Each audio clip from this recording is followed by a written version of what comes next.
Fala galera, tudo bem com vocês? Aqui é o professor Wilson novamente e vamos lá para a segunda aula, a aula 5 do programa Aula em Casa. A gente vai falar sobre natalidade, mortalidade e fecundidade, que é o primeiro tópico. Populoso versus povoado, então a gente vai saber a diferença de um para o outro e também sobre a população relativa e a população absoluta, ok? Gente, como vocês podem ver aqui acima, a taxa de natalidade ela é calculada desta forma: número de nascidos vivos vezes 1000 dividido pelo número de habitantes de um determinado território. No Brasil, essa taxa de natalidade ela já foi bastante elevada, mas tem diminuído nos últimos anos. As causas é o controle da natalidade, né, métodos contraceptivos. Então, com os métodos contraceptivos, a taxa de natalidade reduziu bastante de um tempo para cá. A manutenção também, educação dos filhos é bastante elevado. É caro você ter um filho hoje em dia, você gasta bastante. Então, as famílias elas acabaram optando por reduzir o quantitativo de filhos colocados no mundo, vamos dizer assim. E além da integração da mulher no mercado de trabalho. Então, esses três fatores, essas três causas foram as principais responsáveis pelo esse índice reduzir bastante no nosso país. A segunda taxa a ser estudada agora é a taxa de mortalidade, que nada mais é do que o número de óbitos registrados em uma região em um determinado período. Então, esse número de pessoas que morrem em um determinado período numa região, num território, ele pode ser calculado em diversas frentes. Como a gente pode ver na apresentação das aulas, né, a taxa de mortalidade no país ela era bastante elevada.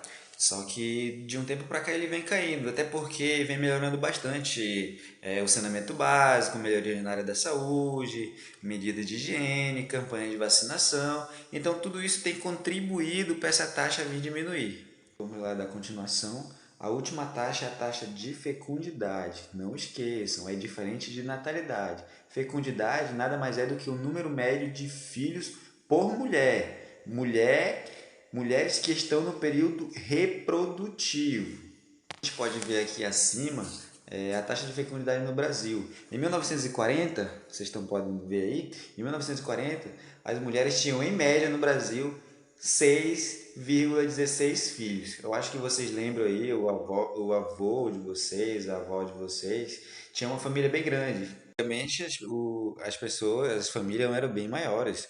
Então, de um tempo para cá, ele vem reduzindo bastante o quantitativo de filhos por mulheres, ok? Vocês podem ver, de um tempo para cá, no Brasil, essa taxa reduziu bastante.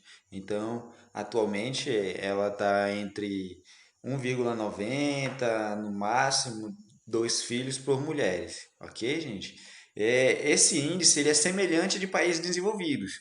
E ele está abaixo da reposição populacional, que é de 2,1 filhos por mulher. E é uma consequência disso, no futuro, é um país mais repleto de idosos.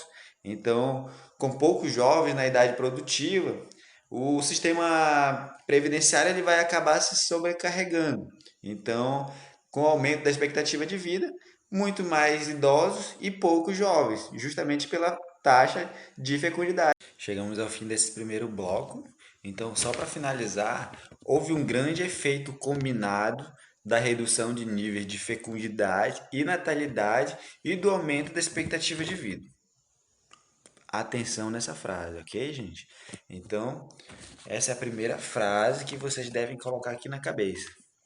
E sobre o crescimento vegetativo, que eu não falei anteriormente, é justamente a diferença entre a taxa de natalidade e a taxa de mortalidade no período de um ano. Então, se nasce mais gente e morre menos gente, isso significa que houve um crescimento vegetativo significativo. Então, assim, aumentando a população. Lembre disso aí, viu, gente?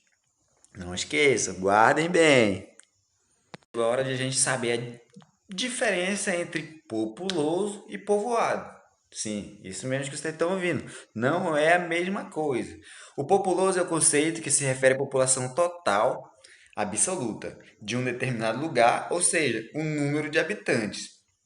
E povoado é o conceito usado para designar a densidade demográfica de um local, seja o número de habitantes por quilômetro quadrado. Professor, o que é isso? Com exemplos claros para a gente ficar sem ter dúvidas. O Brasil, por exemplo, é um país populoso ou povoado?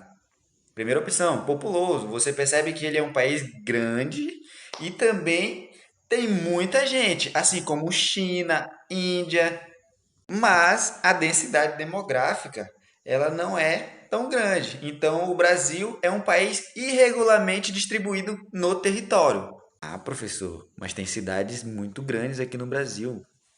Pronto, vou até centralizar. Trouxe um exemplo para vocês aqui de como é que funciona esses números dentro de um território.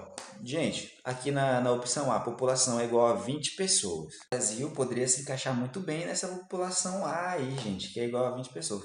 É o tamanho do território e a quantidade de pessoas. Só que no Brasil ele está mal distribuído. Tem cidades muito grandes como São Paulo, Rio de Janeiro e regiões muito grandes em territórios como a Amazônia com uma população pequena. Povoado, a gente percebe aqui que existem 20 pessoas num determinado território, digamos, num raio de 2 quilômetros, e quando ele tem essa mesma quantidade de pessoas no raio de 1 quilômetro apenas, você pode ver que fica mais denso.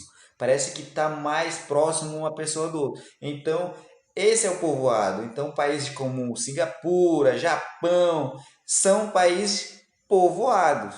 Bom, gente, para a gente finalizar, para chegar lá na prova, acertar tudo, população absoluta, número total de habitantes, independentemente do tamanho do território, e população relativa, densidade demográfica ou populacional, em relação à população e à superfície do território.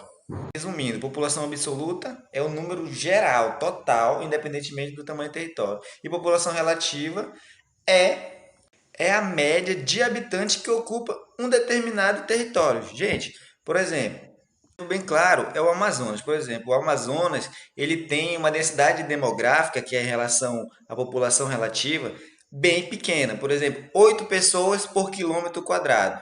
Já em São Paulo, a densidade demográfica é maior. Tem, digamos, 100 pessoas por cada quilômetro quadrado. Então, gente, a gente finaliza aqui mais esse conteúdo. Então, fiquem atentos, deem uma lida nas cartelas, deem uma lida no mapa mental que eu vou enviar para vocês. Olhem também o que tem de bom e o que tem relacionado a isso, a esse conteúdo no livro didático e estudem em cima desses dois conteúdos, gente. É apenas dois conteúdos que dá para vocês fazerem uma boa prova e a gente terminar o ano bem legal, ok? Um forte abraço. Tamo junto, viu?